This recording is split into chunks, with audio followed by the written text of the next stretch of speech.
Have you ever thought about how many chemicals are in your fabric softeners or your dryer sheets? Well, today I'm going to show you a quick DIY using basically 2 ingredients where you can make your own cost-effective, natural, safe, and amazing smelling fabric softener. If you think about all the chemicals in your fabric softener, if you're still using them, and you're putting them in your laundry, and then they are sticking to your clothing, all those chemicals, and then you're wearing your clothing or laying on your sheets with all those chemicals stuck to them like 24 hours a day.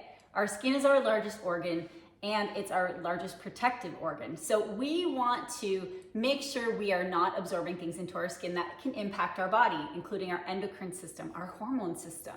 So let me just quickly show you. You're gonna basically use white vinegar. You are going to find a glass or metal spray bottle. This is actually a kombucha bottle that I've upcycled and purchased a sprayer for. I think this was $1.25.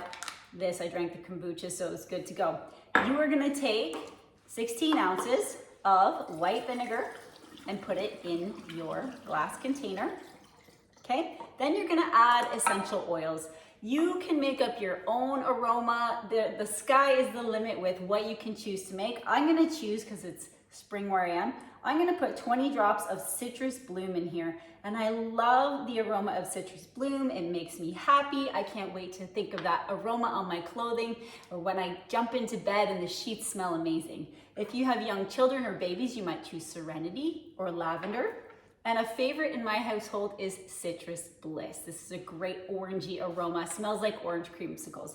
Now the vinegar is gonna help to break down any residues. It acts as a natural softener for your clothing.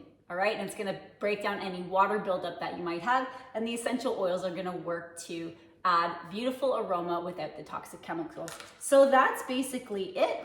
Anytime you go to use this solution, you're gonna shake it up and then put your washed clothes in the dryer, give them a spritz around a few times, maybe 10, 15 sprays, that's why you have it in a large bottle, and set the cycle to go. If you hang your clothes out to dry, go ahead and spray them down when they're on the line, and then you're gonna have that amazing aroma too.